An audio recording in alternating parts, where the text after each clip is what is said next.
Statement of good manufacturing. अब कल हमने बात की थी सबसे पहले कि मैन्युफैक्चरिंग कॉस्ट क्या होगी। ये हमने अलग से कॉन्सेप्ट पढ़ा था कि टोटल मैन्युफैक्चरिंग कॉस्ट या टोटल प्रोडक्शन कॉस्ट या टोटल फैक्ट्री कॉस्ट।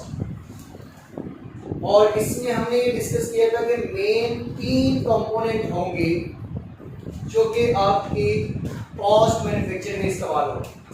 यानी कि आपकी कोई भी प्रोडक्ट आप बना रहे हैं तो उसकी कॉस्ट का कौन कौन सा वो पार्ट बन सकते हैं, वो 3 कंपोनेंट मैंने बताए थे। एक डायरेक्ट मटेरियल, एक डायरेक्ट लेबर और नंबर 3 पे क्या था, फैक्ट्री ओवरहेड्स।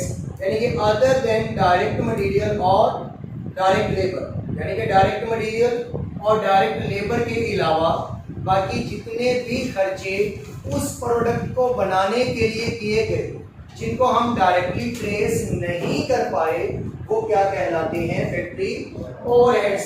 यानी कि फैक्ट्री के कुछ ऊपर के खर्चे, जिसे ओवरहेड्स कहते हैं, ऊपर के खर्चे, लेकिन वो अपनी अय्याशी के लिए नहीं, प्रोडक्ट को बनाने के लिए जो ऊपर के खर्चे होंगे वो उस प्रोडक्ट का पार्ट बनेंगे, तो उसकी जो कॉस्ट होगी वो उसकी मैन्युफैक्चरिंग कॉस्ट का हिस्सा बनेगी।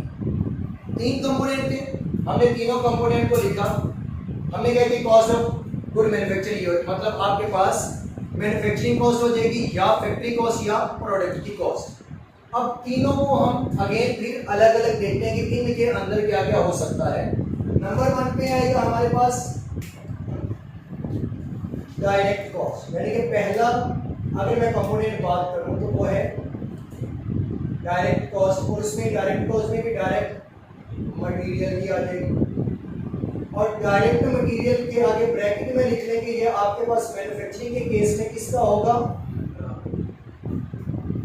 रॉ मटेरियल का होगा। मैन्युफैक्चरिंग के केस में क्योंकि कॉस्ट में हमने चीजें बना के ही तो बेचनी है। अगर बिजनेस बेसिकली तो 2 तरह के ही हैं, एक ट्रेडिंग और एक मैन्युफैक्चरिंग, लेकिन कॉस्ट का 80 to 85% पोर्शन अगर हम देखें तो वो सारा मैन्युफैक्चरिंग पे। इसके अलावा अगर हम 10% बात करें तो वो आपका ट्रेडिंग बिजनेस वाली, और 5% जो है वो ना तो इसमें आती है मैन्युफैक्चरिंग में और ना ट्रेडिंग में, यानी कि वो सिंपल कैलकुलेशन है जिसमें इस्तेमाल होगी, वो 5% उसका पोर्शन। अब मैन्युफैक्चरिंग के केस में अगर हम देखें कि भाई बनाने के लिए कॉस्ट कितनी लगेगी एक प्रोडक्ट के ऊपर, तो उसके 3 कंपोनेंट है। सबसे पहले मटेरियल आएगा, मटेरियल कितने का लगेगा, उस मटेरियल को जब इशू किया जाएगा प्रोडक्शन डिपार्टमेंट में तो फिर आगे लेबर का काम होगा, लेबर कितने पैसे लेगी। इसके अलावा लेबर के साथ साथ और कौन से उसके ऊपर लोग काम करेंगे, कौन कौन सी फैसिलिटीज या सर्विसेज दी जाएंगी ताकि वो रॉ मटेरियल को कन्वर्ट कर दे एक फिनिश गुड के अंदर। तो फिनिश गुड तक पहुंचने के लिए कितना भी खर्चा होगा वो क्या कहलाएगा, टोटल मैन्युफैक्चरिंग कॉस्ट कहलाएगी, या टोटल फैक्ट्री कॉस्ट कहलाएगी, या टोटल प्रोडक्शन कॉस्ट कहलाएगी। क्योंकि ये तीनों वर्ड ICAP इस्तेमाल करता है पेपर के अंदर, मोस्टली फैक्ट्री कॉस्ट का वर्ड इस्तेमाल करता है। अब डायरेक्ट मटेरियल की अगर बात करें तो डायरेक्ट मटेरियल एक तो ये होगा कि अगर कोई नया बिजनेस है तो क्या उसका कोई ऑलरेडी ओपनिंग पड़ा होगा, रॉ मटेरियल उसे चाहिए किसकी चीज बनाने के लिए, तो बिजनेस तो अब शुरू करेगा तो उसके लिए कोई ओपनिंग रॉ मटेरियल नहीं होगा। लेकिन अगर कोई एग्जिस्टिंग बिजनेस है, कोई फर्म है जो वो प्रोडक्शन कर रही है, इसका मतलब है कि उसके पास कोई ओपनिंग रॉ मटेरियल भी पड़ा होगा। तो सबसे पहले इसमें क्या आ जाएगा, opening raw material. Opening raw material की in rupees. Opening raw material के बाद अब चाहे वो कोई नया बिजनेस है जो मैन्युफैक्चर करने वाला है, चाहे कोई पुराना बिजनेस है, वो साथ क्या करेगा, भी आप परचेज करेगा रॉ मटेरियल। अगर नया बिजनेस है तो उसने भी करनी है, अगर कोई पुराना बिजनेस है तो वो ओपनिंग के बाद अगला फेज क्या आ जाएगा, परचेजिंग से। तो उसमें क्या करवा देंगे, ऐड करवा देंगे हम purchases of raw material. Purchases of raw material के बाद मजीद डायरेक्ट मटेरियल या रॉ मटेरियल की कॉस्ट को कौन इंक्रीज कर सकता है, बढ़ा सकता है, कैरेज इनवर्ड। तो अगर आपने कोई प्रोडक्शन डिपार्टमेंट को इशू कर दिया रॉ मटेरियल, या अगर ट्रेडिंग बिजनेस है तो आपने कोई चीज बेच दी, तो जिस कस्टमर को आपने बेची उस कस्टमर की तरफ से अगर वो वापस आ जाती है, या अगर आपने प्रोडक्शन डिपार्टमेंट को बेची मैन्युफैक्चरिंग के केस में, अगर वो वहां से वापस आ जाती है तो वो आपके पास अगेन किस स्टोर में ऐड होगी, रॉ मटेरियल के स्टोर में। तो वो रॉ मटेरियल के स्टोर में आएगी तो ये इसकी अमाउंट फिर से क्या हो जाएगी, बढ़ जाएगी। तो वो ऐड कर देंगे कैरेज इनवर्ड, कैरेज इनवर्ड। इसके अलावा और क्या हो सकता है,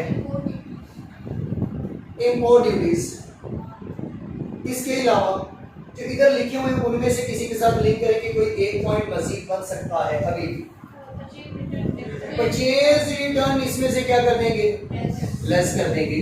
कि अगर हम किसी से कोई रॉ मटेरियल खरीद के लेके आए तो हो सकता है कि वो भी हमें अच्छा ना लगे या खराब हो, तो हम अगर वो वापस भेज देंगे तो वो यहाँ से क्या कर देंगे, माइनस कर देंगे। लेकिन ऐसा क्वेश्चन में आता नहीं है, लेकिन एहतियातन लिख लेते हैं, ये भी नहीं आता, लेकिन हम इसे एक दफा पूरा कर लेते हैं कि लेस क्या कर देंगे हम, परचेजेस रिटर्न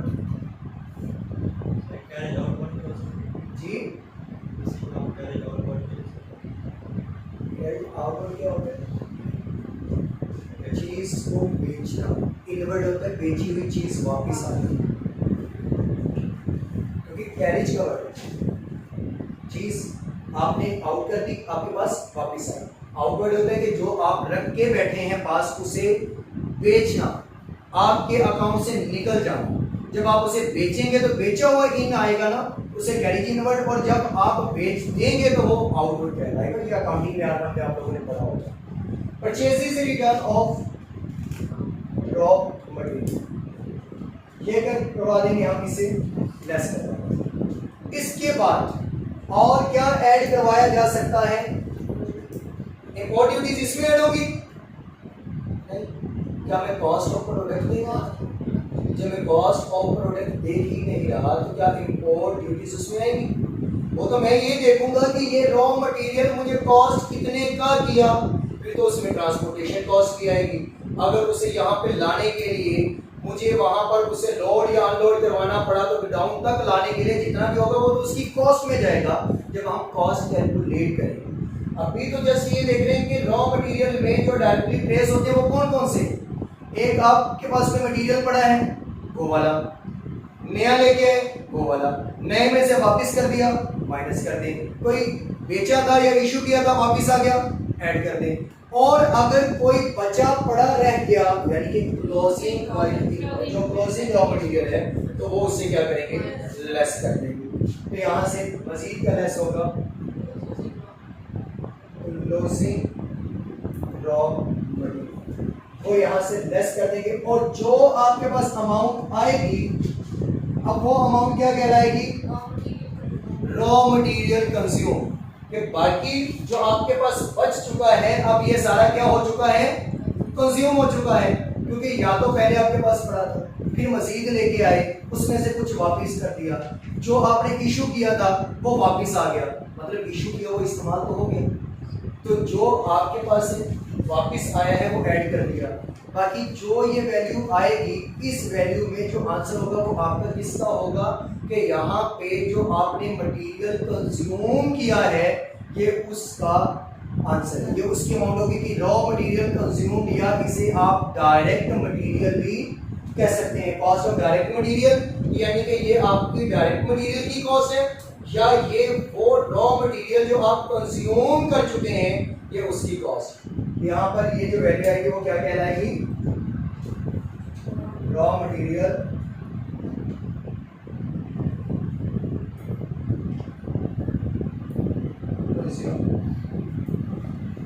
या इसे आप कह सकते हैं डायरेक्ट मटेरियल।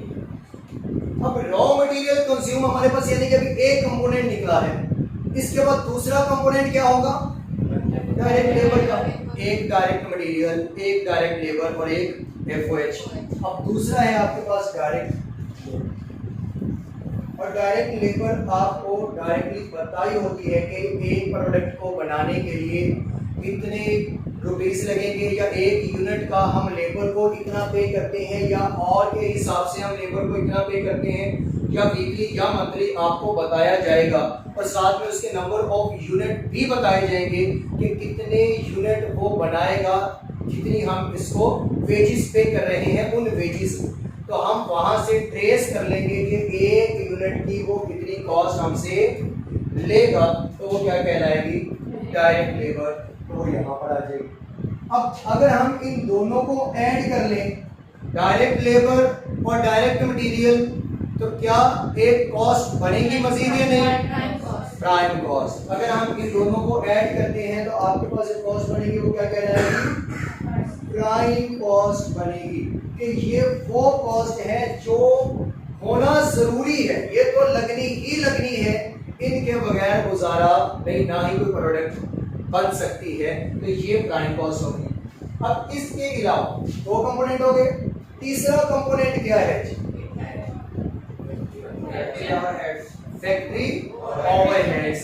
अब डायरेक्ट मटेरियल, डायरेक्ट लेबर के अलावा वो तमाम खर्चे जो उस प्रोडक्ट को बनाने के लिए या जो उस प्रोडक्ट को बना रहे हैं उनको सपोर्ट करने के लिए या उनको सर्विस प्रोवाइड करने के लिए किए गए, वो सारे खर्चे किस में आ जाएंगे, फैक्ट्री ओवरहेड्स में आ जाएंगे। तो मजीद तीसरा कंपोनेंट है आपके पास, दूसरा ये था और तीसरा component factory overheads of production के लिए जो फैक्ट्री के खर्चे होंगे वो आपके पास तीसरे कंपोनेंट में आ जाएंगे, जिसमें क्या क्या हो सकती है, यूटिलिटीज हो सकती हैं, उसके अलावा बिल्स हो सकते हैं, इलेक्ट्रिसिटी एक्सपेंसेस हो सकते हैं, डेप्रिसिएशन हो सकती है, इंश्योरेंस हो सकती है। और डेप्रिसिएशन किस चीज की,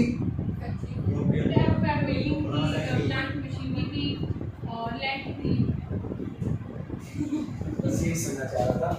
अब वहां पर ज्यादा क्या होगा कि जो इक्विपमेंट यूज कर रहे हैं उस प्रोडक्ट को बनाने के लिए, वो उनकी जो डेप्रिसिएशन होगी वो भी तो आके आप पे तो करेंगे, आपका एक एक्सपेंस तो है, लेकिन वो एक्सपेंस आप उस प्रोडक्ट के ऊपर जब लोकेट करेंगे तो क्या डायरेक्टली आप ट्रेस कर पाएंगे, नहीं, आपको नहीं पता चलेगा कि भाई जो प्रोडक्ट हम बना रहे हैं या जितनी प्रोडक्ट के हमने जो यूनिट बनाए हैं, एक यूनिट के ऊपर कितनी इसकी डेप्रिसिएशन की कॉस्ट लगेगी, क्या आप डायरेक्टली उसे ट्रेस कर पाएंगे, नहीं। अगर तो कर पाते तो वो डायरेक्ट कॉस्ट में होता।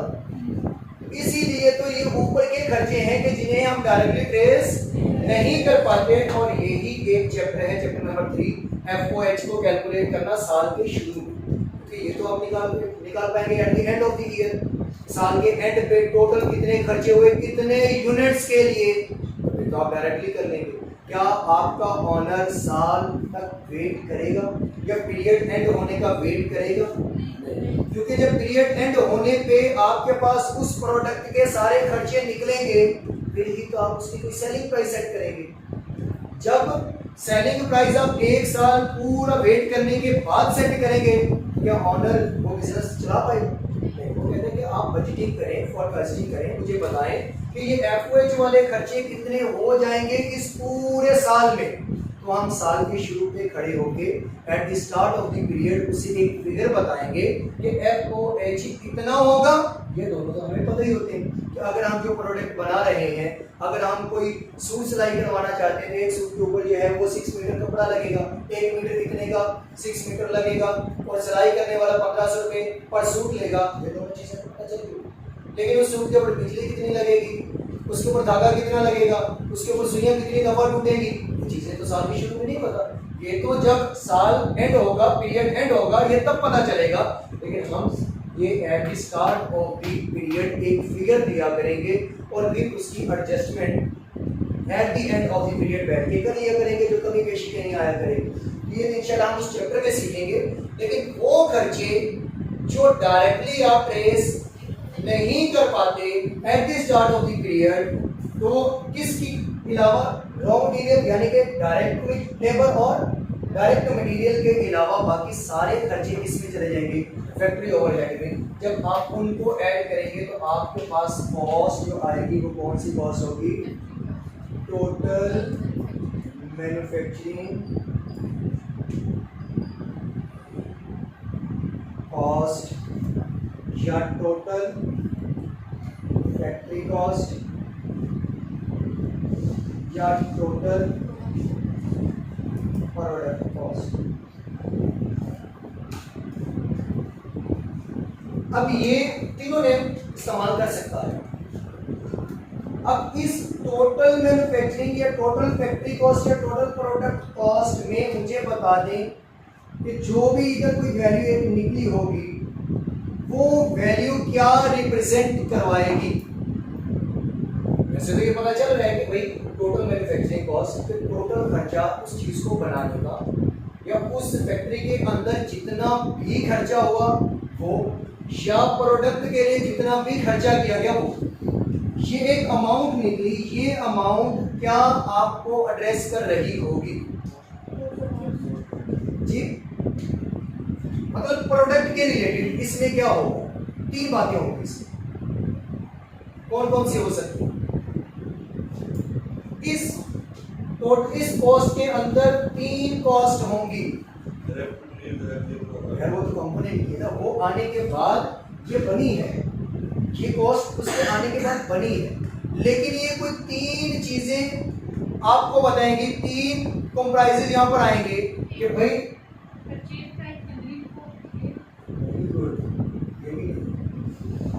इसमें ये है, हाँ नहीं ये अच्छा, इसमें ये है कि ये आपकी कॉस्ट जो कि एक प्रोडक्ट की है या फैक्ट्री के अंदर लगने वाली कॉस्ट है।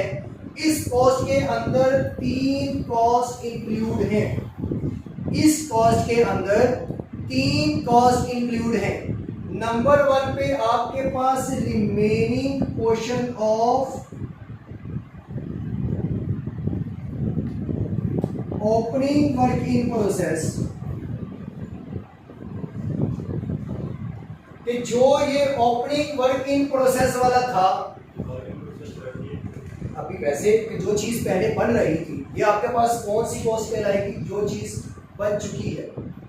अब इस पीरियड में जो कॉस्ट के ऊपर खर्चा आया, अब वो खर्चा भाई हो सकता है कोई एक प्रोडक्ट पिछले साल में एंड पे हाफ बनी हो या अनफिनिश्ड हो, अभी तक कंप्लीट ना हुई हो, उसका रिमेनिंग पोर्शन यहाँ पे आके आपने बनाया, तो क्या इस कॉस्ट के अंदर वो शामिल होगा या नहीं होगा?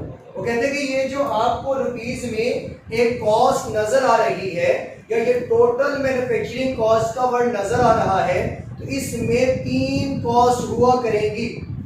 ये तब हुआ करेगी अगर कोई बिजनेस पहले से चल रहा था, लेकिन इससे ऑनवर्ड नीचे वो होगी कि अगर कोई नया बिजनेस स्टार्ट करेंगे।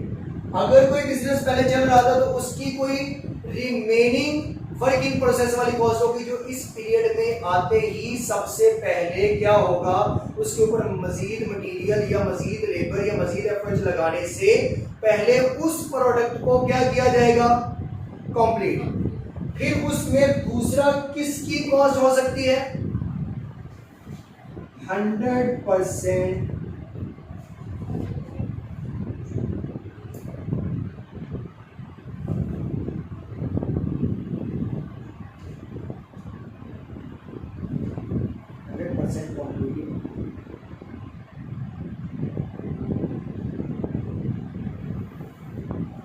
मतलब जो पीरियड हमारे पास चल रहा है, इस पीरियड में जो 100% गुड्स कंप्लीट, यानी कि जो स्टार्ट एंड एंड इसी पीरियड में हुई, यानी कि दोज गुड्स स्टार्टेड और एंड एट दिस पीरियड, यानी कि इसी पीरियड में वो प्रोडक्ट स्टार्ट भी हुई, इसी पीरियड में वो प्रोडक्ट एंड भी हो गई, बन भी गई, उसकी 100% कॉस्ट इसके अंदर शामिल होगी। और तीसरा क्या हो सकता है,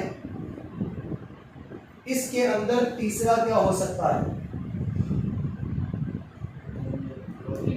तो सब कुछ क्लियर है। एक अगर ओपनिंग का रिमेनिंग पड़ा है 100% उस प्रोडक्ट का यहाँ पे बनना है, मतलब कि आपने कोई एक चीज बनाना स्टार्ट की तो हो सकता है कि वो हाफ इस पीरियड में अभी कंप्लीट हुई हो, या एक दिन का आपने पीरियड सेट कर लिया, तो कोई ऐसी भी तो प्रोडक्ट हो सकती है कि जो पिछले दिन आपने हाफ छोड़ दी या 70% कंप्लीट कर दी, रिमेनिंग 30% आपने अगले दिन उसे कंप्लीट किया, और फिर कुछ उसी दिन स्टार्ट करके उसी दिन एंड कर दी, और कुछ क्या होंगी जो उसी दिन स्टार्ट तो की होंगी लेकिन एंड नहीं हुई होंगी, उसका भी तो इसकी कॉस्ट में कुछ पोर्शन होगा।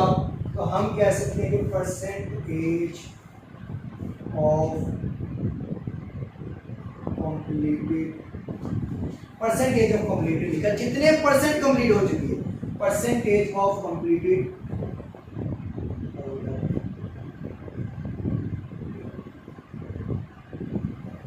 करंट, जो हमारा करंट पीरियड चल रहा है,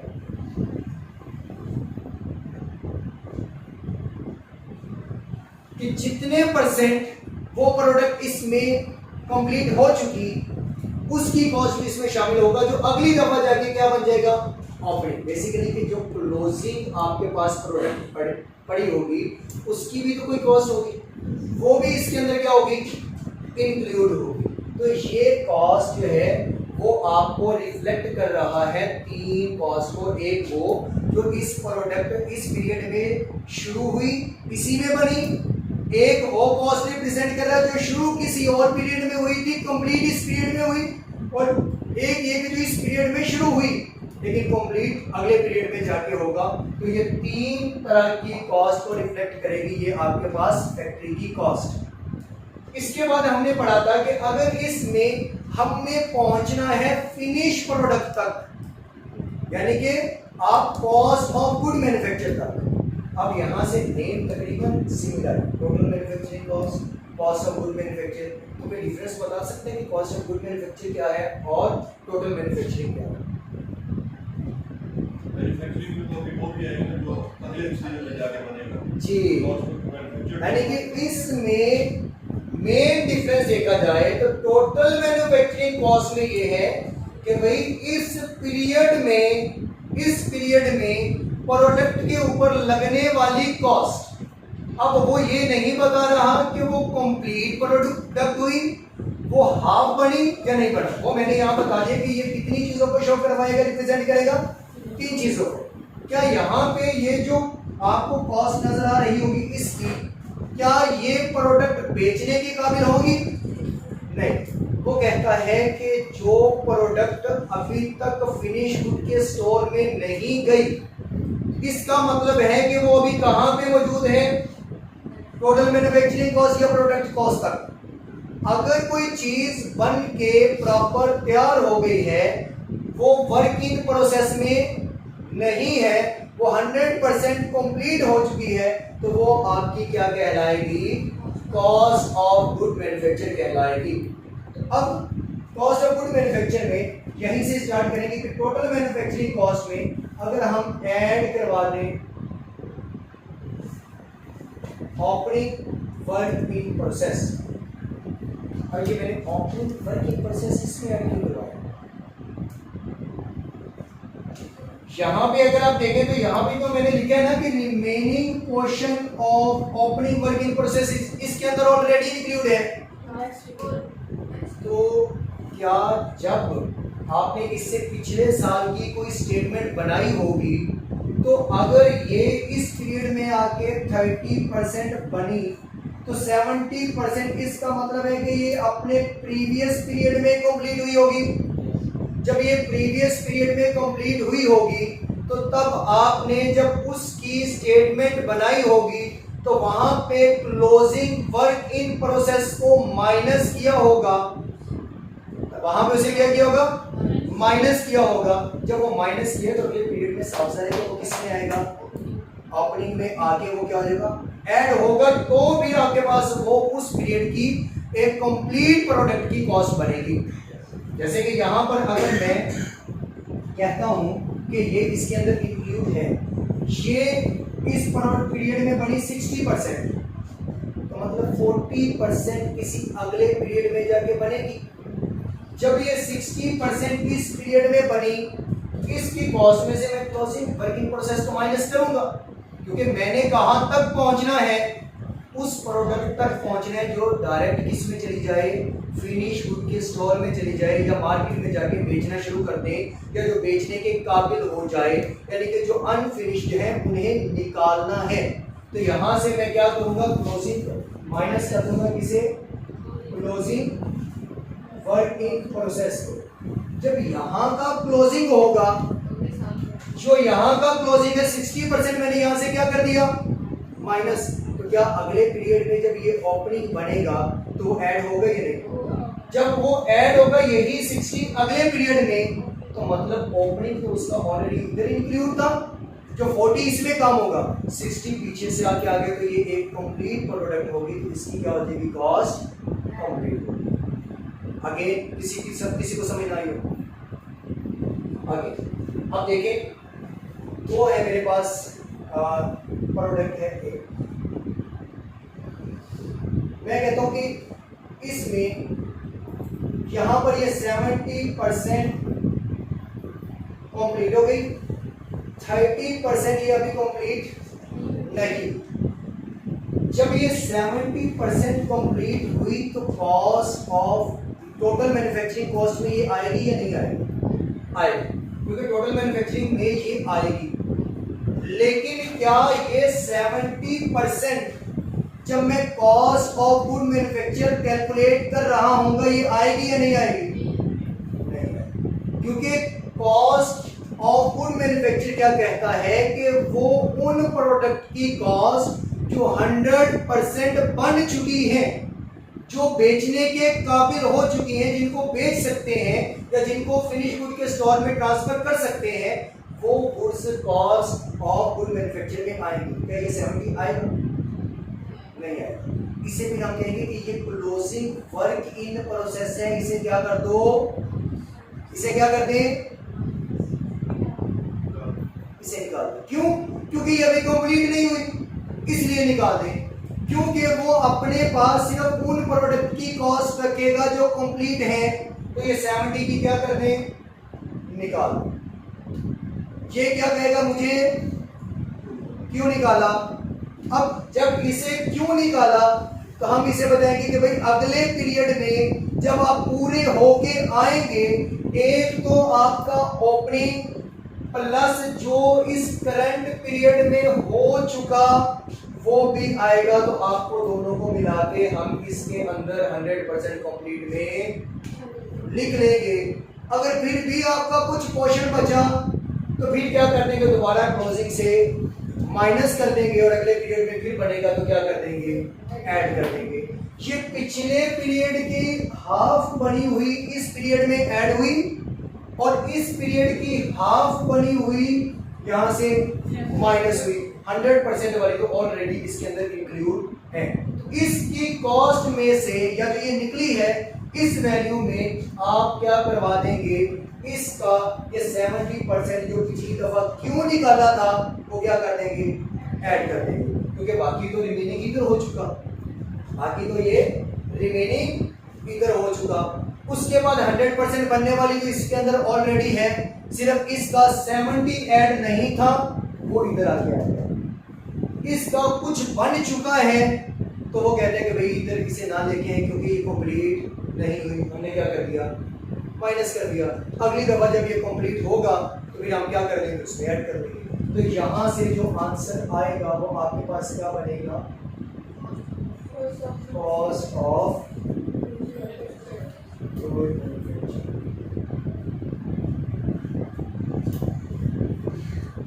कॉस्ट ऑफ गुड मैन्युफैक्चरिंग। इसके बाद इसके बाद क्या आएगा, कॉस्ट ऑफ गुड सोल्ड, बेचने की कीमत, मतलब वहां तक अगर जाना है तो उसमें फिर क्या देखेंगे, ओपनिंग अगर कोई फिनिश गुड की है तो वो ऐड कर देंगे, क्लोजिंग फिनिश गुड की क्या होगी, माइनस कर देंगे। Opening plus opening of finish good minus closing of ratio.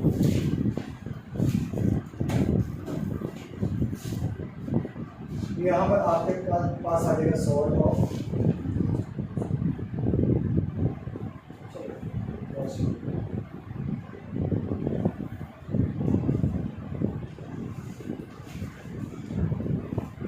ये है। अब आते हैं इसके क्वेश्चन। कोई भी क्वेश्चन है यहाँ तक पूछ सकते हैं।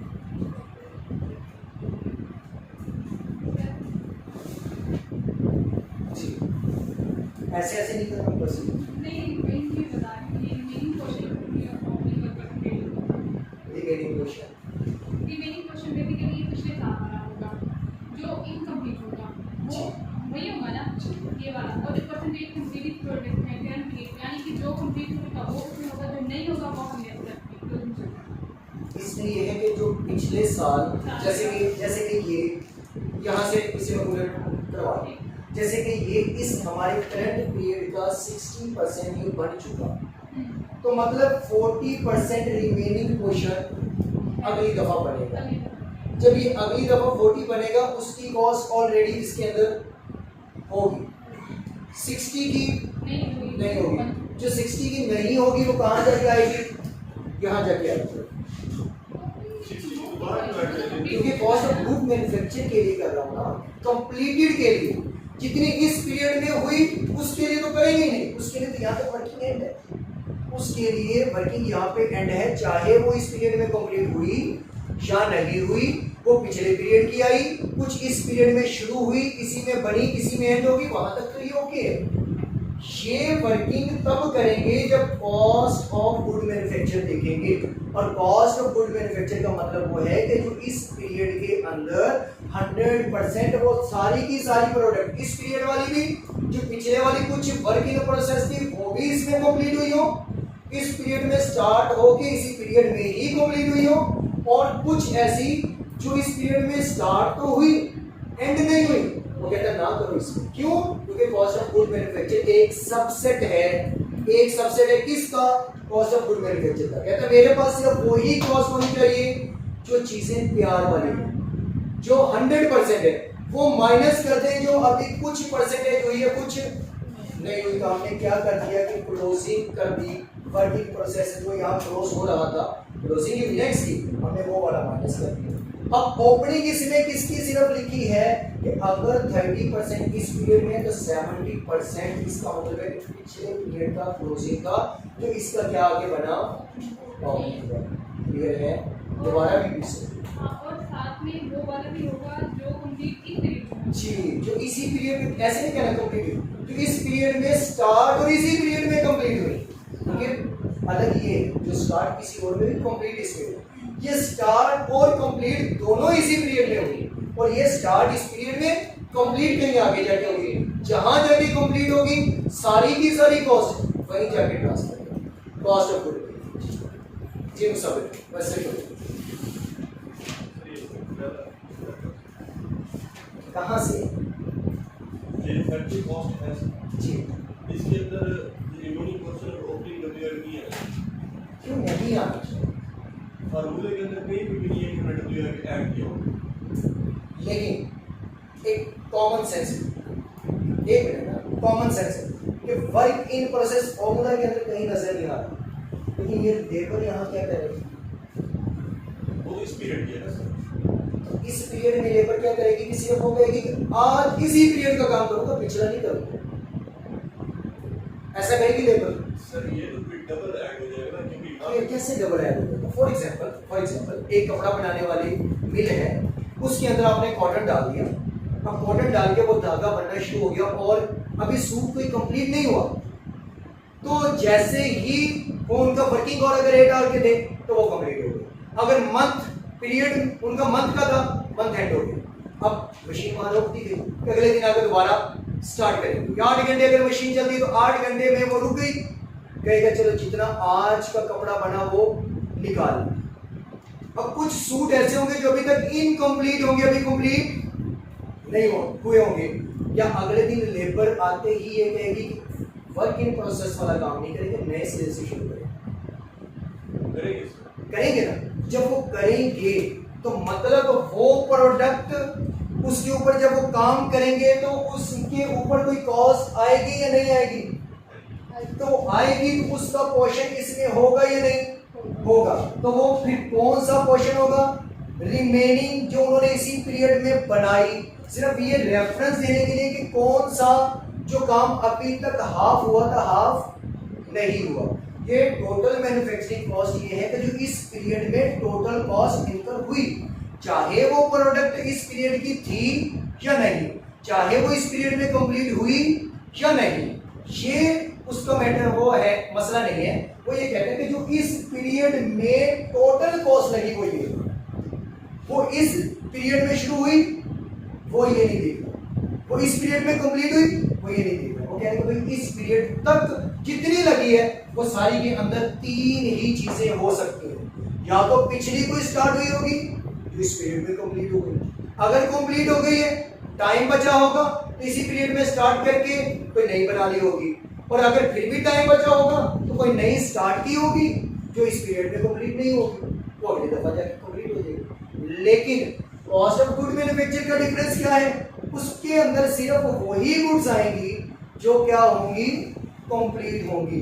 तो जब वहां पर ये अभी कंप्लीट नहीं हुई तो हम ये कॉस्ट इसमें रखेंगे नहीं रखेंगे। इसकी कॉस्ट में इसका जब पोर्शन है तो वो पोर्शन इसी में से क्या हो जाएगा, माइनस हो जाएगा। तो जो इसका रिमेनिंग इसका हिस्सा बनना चाहिए था वो इसमें क्या करवा देंगे, ऐड करवाएंगे। तो क्या बन जाएगा, cost of good manufacture.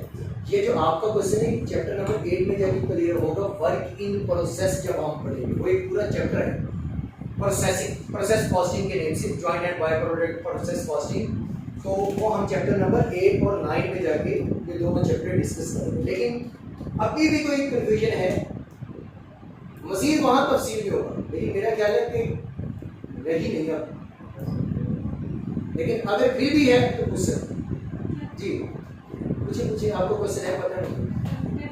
Sir ये कंप्लीट हुई तो 60% पॉइंट में तो इसी से कंप्लीट हो जाते हैं, बाकी 40% तो 40% हम आगे कैरी कर देंगे, मतलब लेफ्ट कर देंगे, क्लोजिंग करते हैं, और 60% जो भी है वो ऐड है इस हिसाब से। हाँ, इसमें 60% ऐड है, यानी percentage of completed product in current period, उसमें इसकी कॉस्ट है 60%, 40 की नहीं है। ये सिर्फ उसके कि इस पीरियड में इसके ऊपर 60 हमने लगा दी, लेकिन क्या वो कंप्लीट हुई? नहीं। क्या वो प्रोडक्ट कंप्लीट हुई जिसके ऊपर 60% लगाई है? नहीं, क्योंकि वो तो कंप्लीट तब होगी जब 100% होगा। तो क्या ये उसके अंदर ऐड होगा जो वर्क इन प्रोसेस में है? नहीं। क्यों नहीं होगा? क्योंकि कहते हैं कि यहाँ पर ऐड सिर्फ वही होगा जो पूरा होगा। ये तो अभी 60 है, जब ये 40 मजीद होगा तो अगली दफा जब ये 40 हो चुका होगा तो वो इसके अंदर होगा। रिमेनिंग का क्या करें? अलग से अभी भी 10 मिनट है, क्वेश्चन तो भी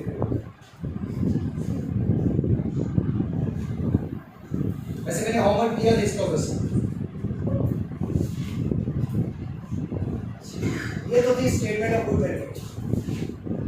इनकम स्टेटमेंट कोई बता दे इसकी। Sales less cost of cell,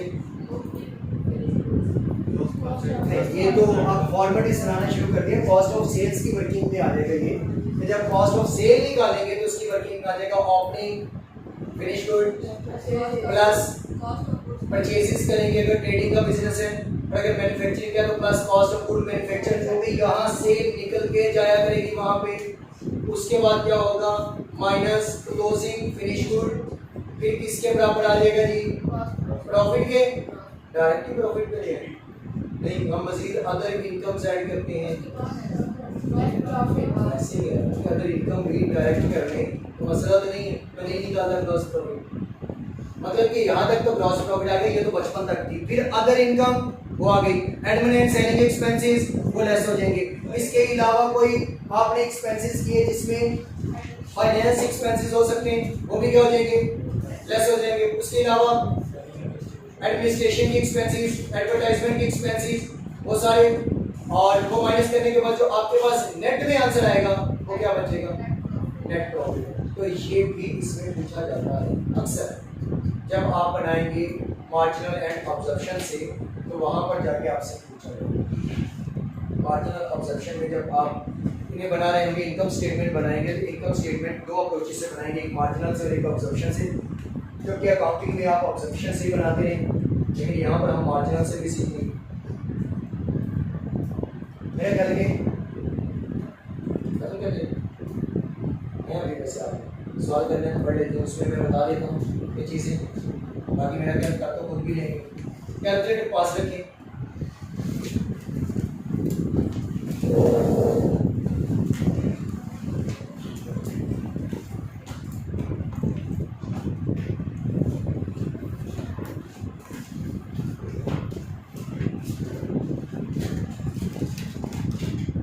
और मंडे से आई 2 घंटे का लेक्चर हुआ करेगा सर, 1 घंटा प्रैक्टिस और 1 घंटा लेक्चर। क्योंकि ये देखिए एक लेक्चर सिर्फ ये हुआ, अगर अगला घंटा होगा तो उसमें 2 क्वेश्चन हो जाएंगे तो ये काम मजबूत है। 8 से 10 के 9 से 2। हाँ, मैंने 2 घंटे मांगे, ये नहीं पता कौन सी, क्योंकि मुझे बच्चों पे यकीन मैंने अपनी क्लास में सब कुछ करवा के भेजना है, घर जाके चाहे याशी करें, नहीं होता है ये बच्चों, और इस लेवल पे तो बिल्कुल भी नहीं होता। अच्छा, क्वेश्चन नंबर 3 था, या I think example number 3।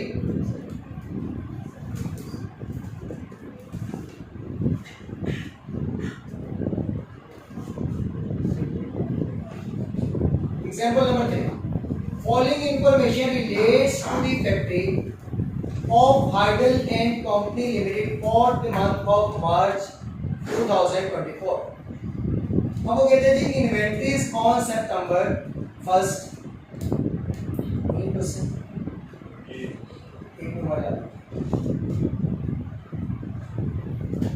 Inventories on सितंबर 1st 2024।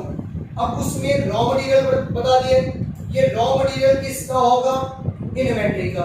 अब ये जब इन्वेंट्री का रॉ मटेरियल है, यानी कि आपके पास क्या बचेगा, ओपनिंग, क्योंकि इन्वेंट्री है, ओपनिंग रॉ मटेरियल, इसकी कॉस्ट बताई हुई है।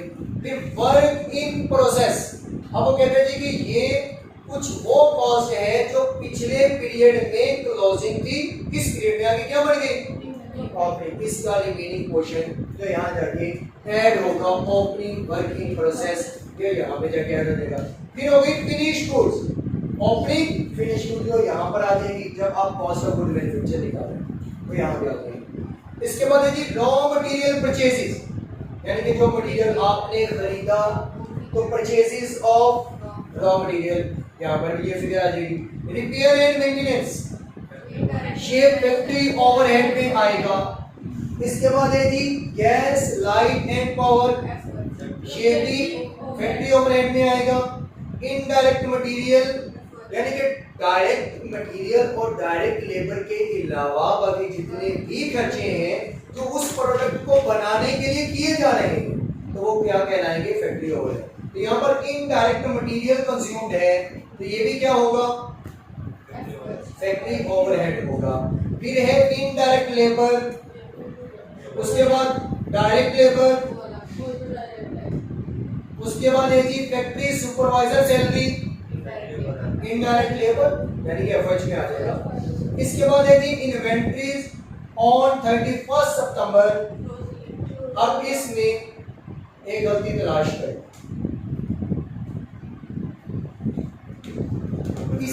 इस लेवल पे जाके आइए तो क्वेश्चन पढ़ने की 31 सितंबर हो गई नहीं, क्वेश्चन में 30 होना चाहिए था।